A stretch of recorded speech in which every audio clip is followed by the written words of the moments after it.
Today we has dog. Yes. If you're watching the video version, you get a nice treat. Come here. Look, up. No, she's so fixated on me.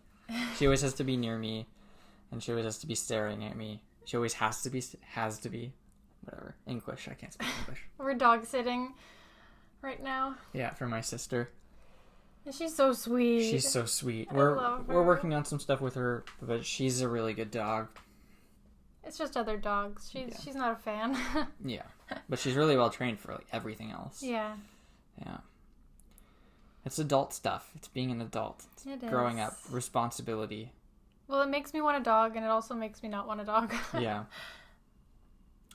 Yeah, it's hard, especially when like you're all like I'm always worried about what other people think. Yeah. And then at the same time, I'm also worried about doing a good job. Like, I want to be a good dog owner. Mm. I know I don't own this dog, but I want to take good care of it. But then, like, for example, she doesn't know any better. So when she sees another dog and she freaks out, starts barking and stuff like that, I don't want other people to be scared, but I also don't want to, like, come across like I don't take proper care of her. Nobody's thinking that in depth about it. No, I know. But I'm just saying. Like, that's one of my insecurities when it comes to, like, that kind of responsibility. Mm. My voice is... oh, there's water. Mine's been like that today, too. I don't know why. I'll just be talking, and I don't feel anything. But suddenly, it's all, like, husky. Husky. No, there aren't any other dogs around. Raspy. She's so good. She's such a cutie. Yeah. She is. For those of you just listening, she is a Australian cattle dog. Oh, and she just did the cutest thing. Yeah. Otherwise known as a blue heeler. Yeah. Blue heelers are typically half border collie, half dingo. Yeah. I don't know if it's actually half and half, but they're a mix of it. They were bred mixed with normal like cattle or like shepherding dogs. So border collies were often used by Europeans. So then when they went to Australia, they needed something that was hardy enough to deal with the cattle in the desert. So that's what they decided to breed them with dingoes. That's why they did that, because dingoes are pretty they're pretty much wild animals. Yeah, they are. Absolutely. Yeah. And I heard that, like, in comparison to, for example, a border collie, they're much tougher. They're not quite as smart, so you can't... They will do the job. They'll get the job done. But a border collie, you can be like, go out there and get those cattle, right? And they'll find a way to go get them. Yeah. Even if it's, like, a tough terrain or a complicated situation, they'll figure it out. Well, and for these ones, I always hear that it's more about impressing the owner. Mm-hmm. Like, there's, like, one person, and they just want to impress them. Yeah. So that's why you hear stories of them, like, herding sheep into the ocean or herding sheep into, like, somebody else's house. Yeah. And then going to their owner and being like, I did it, right? Yeah. Yeah. And like, this dog's pretty good, but they nip a lot. Yeah. Because that's how they would get the cattle to move. Whereas, like, border collies or other kinds of shepherding dogs, they don't nip. They just get close enough to make the sheep feel like, oh, it's a threat, they might eat me, but they're not going to actually eat me. Sheep and cattle are way different. Yeah, but that's what I'm saying. It's like they're so used to the cattle where they have to get them going. They're really rough. Here, you can move in this way a little bit more. Oh, am I getting cut off? It's a different setup than usual. Usually we're on this wall here. Yeah, like, usually we're facing this way. Yeah. And with the green screen, but we were kind of lazy. Yeah. And we decided, we decided that this background is good enough. Yep. Some of my Mr. Young memorabilia behind me. And my painting. Yep. Yeah. That's about it. Yeah. Well, you just learned a lot about some adult responsibility. Yeah, you can talk about that. Well, the reason we didn't have a podcast... Well, one of the reasons we didn't have a podcast last week. There was a few. It was Canada Day. I have family visiting from Scotland. But the main thing was my best friend just had a baby. Which was so crazy. Yeah, you were there. You experienced the whole thing. Yeah, I cried for like 20 minutes afterwards. That was, yeah, it was quite the experience. I tried to vlog it. I asked her if I could, and she was like, of course. But then it was like, once I got there, I went right away as soon as she told me she was in labor. She was in labor for 30 hours. And, I just never had the urge to vlog. I totally forgot about it. Yeah, I think, well, the whole baby thing aside, we'll talk about that more, but with vlogging, you kind of have to get in the habit of it. Well, I was so busy with that. Yeah. I didn't even think about vlogging. I was thinking, like, holy crap, a baby's gonna come out of her. Yeah. Well, and it's terrifying, because, like, I'm sure your mind was all over the place. I was even like, oh, what? I was thinking about all the things that could go wrong. I wasn't thinking about that. Part of me, every once in a while, I would be thinking, like, oh crap, what if she has to have a C-section? Because that was, like, one of her worst fears. She was like, I really don't want to do that. Yeah. And the other part of it, like, most of the time I was just thinking... Sorry, I'm distracted by the dog. It's okay. Most of the time I was just thinking, I can't do anything. Yeah. Like, she's in so much pain from contractions, and she was having back labor. For those of you that don't know, it's when the baby is pressed up against, like, your spine, basically. Yeah, I guess they're facing the wrong direction. They call it sunny side up. And the contractions push apart your hips and your back. And apparently it's the worst kind of labor there is. And she had that for her first, so that kind of sucks. That's crazy. I was just thinking, like, I can't do anything. And I kept saying to her, like, her partner, like, what am I... Like, I feel so horrible. I want to be able to do something. I want to help. And he's like, you can't help. Like, there's nothing we can really do other than be here, you know? And when we got to the hospital, I mean, we had been there before because she had to get a shot of morphine because she was just in so much pain. And she finally got to rest because for 30 hours, she didn't, like, sleep at all, basically. But the second time, when we finally went to the hospital for her to deliver, I forgot what I was saying. Oh, I started freaking out. Yeah. And it was weird because I expected myself to freak out, like, when she called me being like, I'm in labor, you know? But she told me, she's like, I think I might be in labor, but I'm not really sure. But whether this is fake or not, can you just come over and hang out with me? I'm like, yeah, of course. And of course it was real, right? Yeah. And I thought I'd be freaking out that whole time. And I was like, wow, I'm doing really well. Like, I was just so excited. I was like, holy crap, she's going to have a baby, you know? And then I started thinking about, like, this will never be the same. Our friendship will never be the same. Like, in a good way, not in a bad way. Yeah. But it was just so weird. I was thinking, we're never going to be alone again. You know, she's going to have a kid. And I know she wants more than one. So there's going to be, like, a whole family. Yeah. It's crazy. Yeah. But when we got to the hospital, I started panicking, and I was texting you being like, oh my god, I'm gonna faint. Yeah, and then you told me that the midwife noticed that you were freaking out, so she gave you something to do. Yeah, she was like, how about you be in charge of water? It was actually Gatorade. We had a Gatorade bottle. And she said, just in between contractions, make sure she gets something to drink. And that helped. Otherwise, I would have passed out. 100% I would have. And then she wasn't having any because she was, like, actively pushing. And there was, like, 3 nurses in the room. Maybe 2 nurses and 2 midwives. And on the bed, they have, like, a bar that you can rest your feet on. But it was so far away that she couldn't really reach it, and she was trying to, like, prop her feet up, and she was like, can somebody freaking hold my leg? Like, she, like, screamed it. Yeah. Because, like, everyone was so preoccupied with, like, vagina, you know? Yeah. No one was paying attention. Yeah. And I was just standing there with the Gatorade bottle, and everybody else was doing something, right? And I was like, well, I guess it's me. Yeah. So I was, like, holding her leg while she pushed out a human being out of her. I literally just had the thought that having a baby... like, a woman having a baby, it's kind of like an athlete competing. Well, yeah, it's like running a marathon. Yeah. But also pushing something out. Yeah, but it's almost like a performance because everyone's there. Everyone has their jobs to do, but she's the star of the show until the baby comes out. Then the baby's the star of the show. Sorry, I don't mean to make like a weird comparison, but like, I'm not a woman, so I don't know what it's going to be like. But well, she said labor was more painful than giving birth. She said giving birth kind of just like it hurt, but it kind of just felt like the biggest shit of her life. She said she kind of felt like she was pushing out a shit.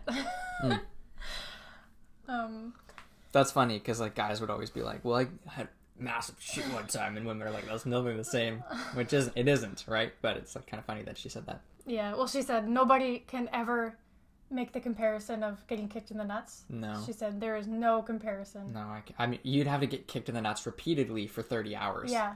Yeah. And then, like, you can't say that. That doesn't make any sense. And then give birth out of your penis. Yeah. Well, I think that would probably hurt more because the hole is much smaller. Sorry. Well, and anybody listening, I know usually we have a very clean language. Yeah, this one is not. This one's not. If you're not okay with it, you can totally click off. That's totally fine. And we don't have a charity for this one. We're just kind of talking about experiences and stuff. But we'd still love it if you gave to any other charities from any other podcasts. Yeah. We'll name a few that we've already mentioned before in the past. Our favorite ones. Oh, yeah, no. Yeah, at the end. At the end. Yeah, at the end. I'm getting ahead of myself. Yeah, that's okay. We've been trying to do podcasts where they're a little bit more organic and natural and spontaneous. Yeah. If you guys don't like that, let us know and we'll sort of get more prepared ahead of time. Yeah. But the whole point of this podcast is kind of talk about our lives, our experiences, and our perspective as like we're adults and now we're facing the music. So I don't feel like an adult. No, I don't either. This made me feel like an adult. Like the first one of my friends to have a baby, that really like knocked some adult into me. Yeah. Because like I knew she wanted to have kids. Mm-hmm. But I didn't think it would be so soon. I mean, I guess it's not really that soon. It's like 6 years after we graduated. Yeah. So, that's nuts. It's so crazy. Yeah, that's the insane thing. And it's like, now, I mean, my goal in life has always been to own a house. But now I'm like, seriously, it's like, I gotta get myself to work as much as I can, save as much money. And it's like, when I was younger, I could be like, oh yeah, I'm an actor. I can just rely on like a big job that I get, and then I'll use that to pay for a house. But it's like life didn't work out that way. I got a good job, but it didn't end up being like career changing, life changing. Mm-hmm. I mean, it changed my life. It was a really great experience, but it's not like it launched me into fame, and I have a lot of work, and I don't have to worry about that kind of thing. You okay? Yeah, no, I got a little emotional just thinking about the baby. Yeah. And like this never happened before. Like, not to be, like, don't call me out on this. I know it's kind of messed up, but I hated kids. I think there are a lot of people like that. Like, I was terrified of them. I didn't know how to talk to them. I didn't know how to, like, play with them. Even as a kid, I was really awkward with other kids. I had a lot of trouble. So, this, like, completely changed how I feel about kids. Mm-hmm. Like, I still don't want kids, but I feel like I have a niece, and I love her so much. But I always feel like not disconnected, but I don't know the things that are happening. You know, like the kids, like real kids these days, like real young kids these days. Yeah. I know like Barbie and that stuff. I feel so disconnected a little bit. Yeah. I mean, that totally makes sense because your focus isn't to have kids. Like everyone's different, right? I'm very career oriented, so my focus isn't to have kids either. Because I grew up in a fairly big family, I always imagined myself having kids. Yeah. But then as I get older, I'm like, I still have a lot of things that I want to accomplish, and that's totally okay. That's totally fine. That's life, right? Absolutely.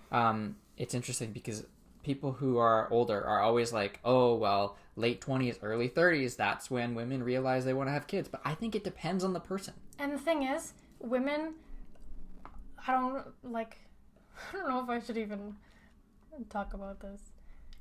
Women in their 20s, I'm calling you out because you probably know this, baby fever happens.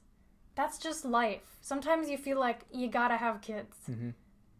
And that's totally normal.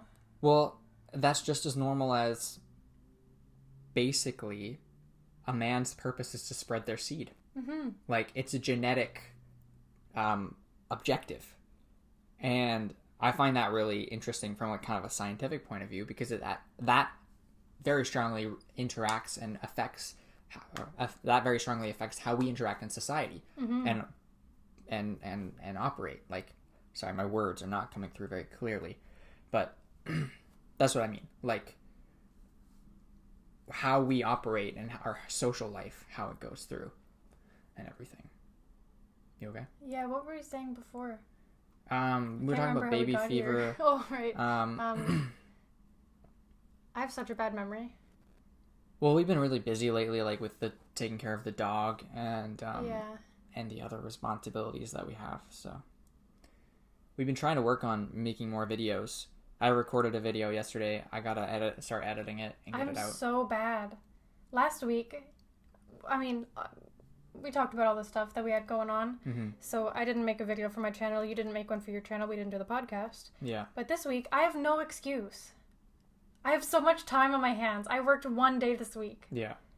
I should be just doing it, you know, making videos. And I have 2 ideas that I've been going back and forth. I'm like, which one should I do for this week? And putting it off. And then I said that to my mom, and she's like, why don't you just make both? Yeah. I'm like, because I don't want to. Because I can't get myself to do it. Yeah. That's the real reason. Well, I used to be like, oh, well, I can't make videos because, you know, all these ideas take some money to make. And now I'm just like, true. I'm going to do it anyways. Like the video that we made yesterday. Yeah. I had to spend some money. It wasn't a lot of money, but it's entertainment. And at the same time, over time, I'm going to get paid back. But it's not going to be like, oh, I'm going to make my money back on this video. No. I'm going to make my money back over the next year, probably. Mm-hmm. So that's okay. And same thing with the next video. I'm going to do like a cooking video, and I'm going to have to buy the ingredients. But it's going to be fun. It's not only entertainment that I'm putting out there, which is something been basically my life's objective, is to entertain people. Mm-hmm. But also, I get to have fun while I'm doing it. Yeah. And like you said, I need to keep reminding myself of this. It's okay to just sit down, have the camera recording, and just talk. Yeah. That could become content in itself, too. Mm-hmm. The way content is changing, which reflects like just humanity these days with young people and how stressful we are about life. We just sit down and we want some sort of entertainment. Mm-hmm. It doesn't have to be a perfectly scripted podcast or a perfectly scripted TV show.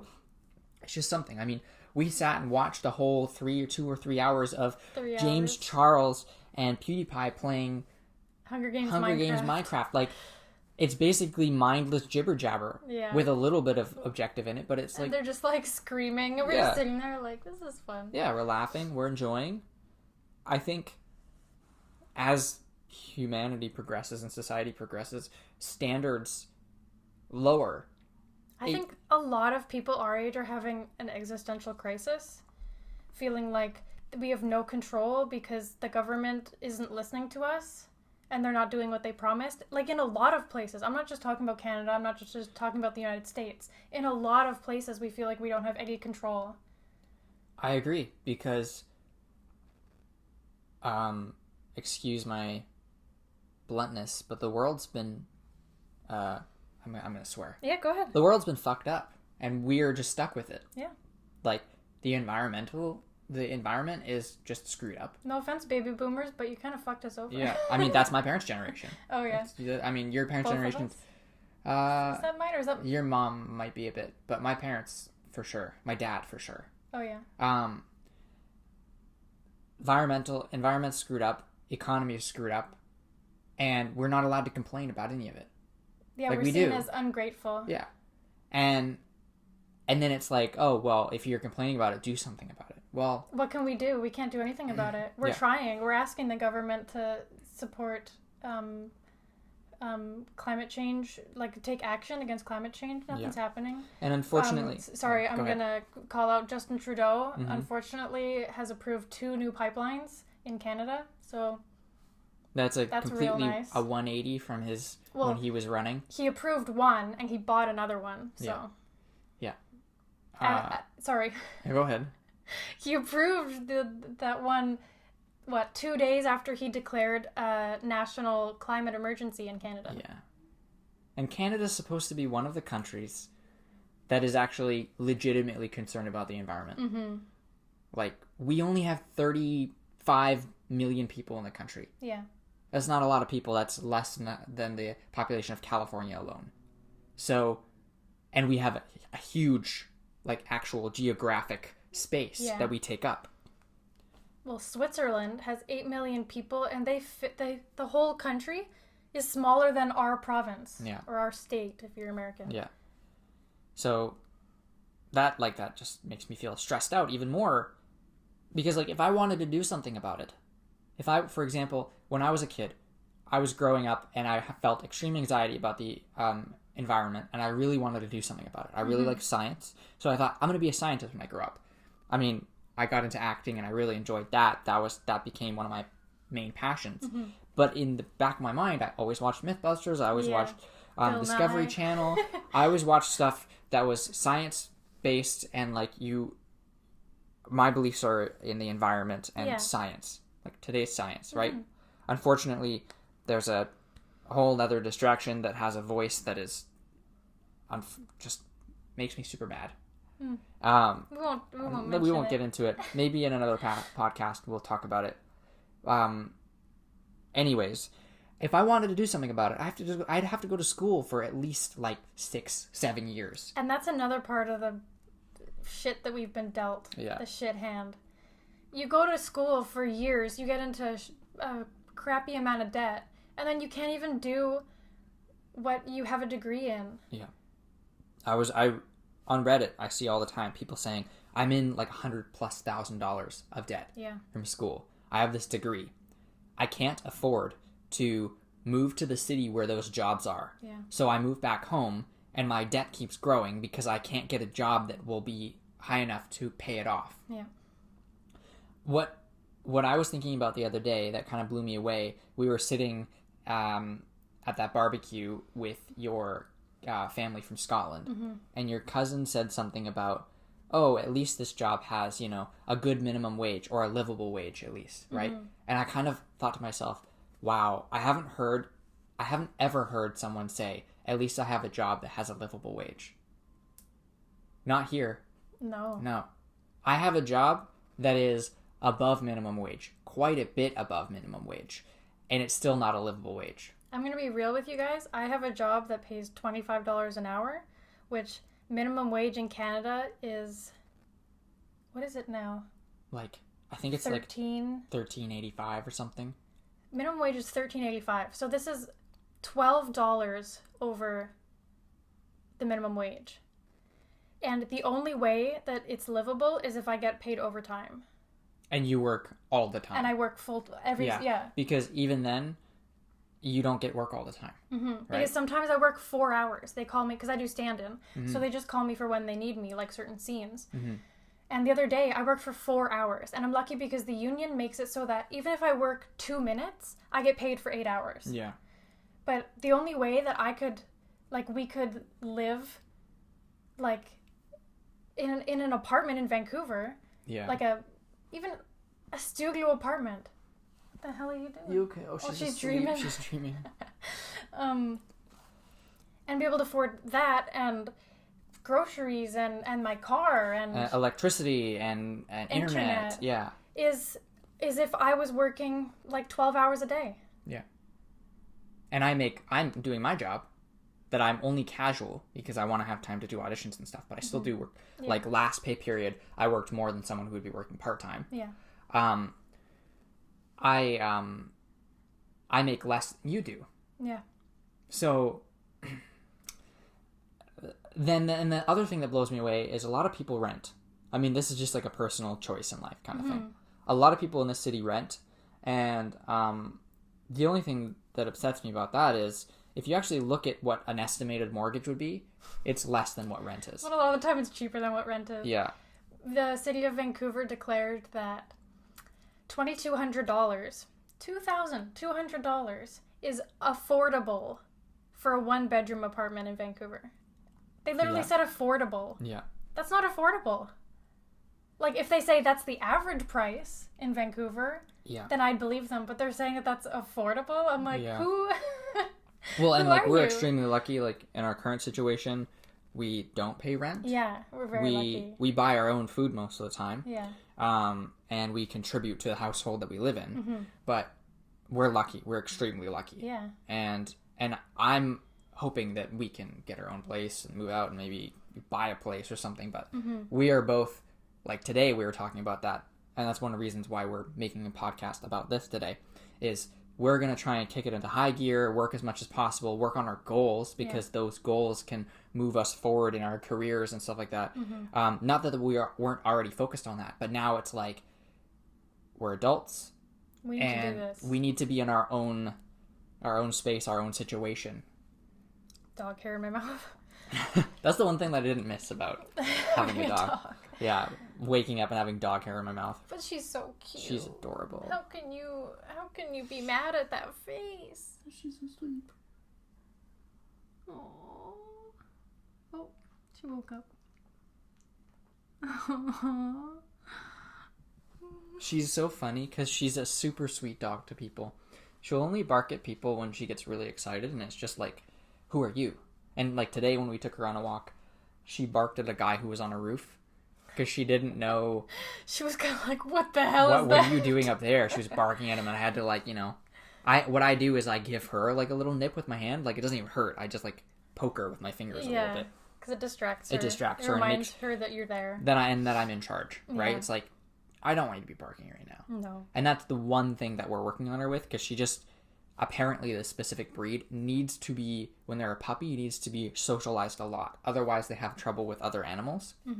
And I mean, that's the case with her. I guess she just didn't get enough. Though. We were watching Austin Powers and he has the cat. Yeah. And whenever she saw the cat, she'd be like, right? Yeah. She'd start growling. And then at the end, they have a fake cat because like it's frozen. Yeah.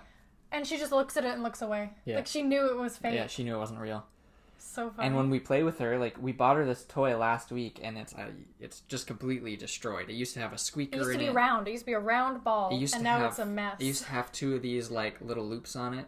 Now there's only one. The other one's destroyed. She took the squeaker out. Yeah, she took the squeaker out. She plays with that separately. Yeah.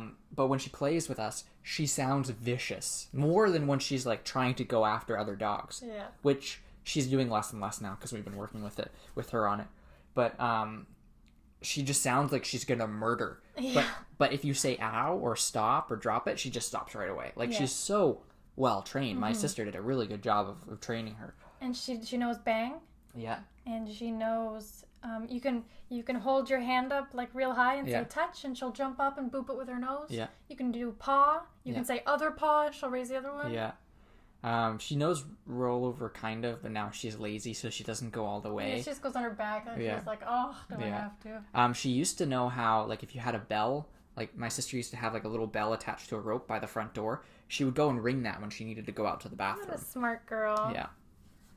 I wish she had done that today, because she didn't want to go out at all, and then we were like, come on, we should go out, and then she took a monster dump. Yeah. Like, bigger than any person's poo I've ever seen. Yep.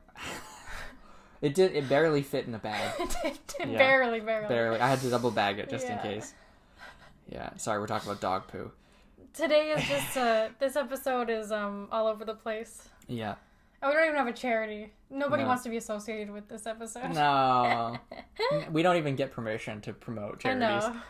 Okay, well, let's talk about the charities. Okay. We'll wrap it up. Yeah. Project Limelight is always one of our main. We support them. Gig used to volunteer for them. That's very close to his heart. Yes. They put on really good musicals every year. Yeah. It's very cute. Yeah. We love it. The reason why they're very close to my heart, and I always want to try and support them, is because the people who organize it, they used to have another program on Vancouver Island where I started. Mm-hmm. And actually, it's because of them that I got into the acting industry professionally. You got an agent. I got an agent, and only like a couple months after I signed with an agent, I started booking things, and I got air buddies and stuff, and I basically owe my entire career to them. So, and what they do, they create a community with young kids who need a community and need to learn some skills like performing, and they want to get into the business. I know a few kids that have been in their programs that are working actors now. So it's a really cool program, and it's just amazing. Like I always like think about how great it is, and it makes me feel warm and fuzzy inside. Yeah. So if you guys could look them up, Project Limelight. Just Google that and they'll come up. Another one that I really like is Kids Up Front. Mm-hmm. I love that one because it's so cool. If you buy tickets for something and you can't use them, you can donate them and they give them to kids who don't get these opportunities. And I think that's so cool. Or you can just donate money. That's cool too. Yeah. But I love that idea. Yeah. That's awesome. It is. It's like really cool. I wish I bought tickets for more things and couldn't go. Mm-hmm. I guess I could just buy tickets and donate them. Mm-hmm. Yeah. And then one more? Sure. The suicide hotline or the crisis center. Yeah. Any crisis center, doesn't have to be Vancouver. Anyone. Yeah, if you're going to donate to a crisis center, donate to your local crisis center. Yeah. Unfortunately, a lot of them don't have the resources that they need. I know that in our city, there have been a bunch of times where people have called and there's been no one to answer.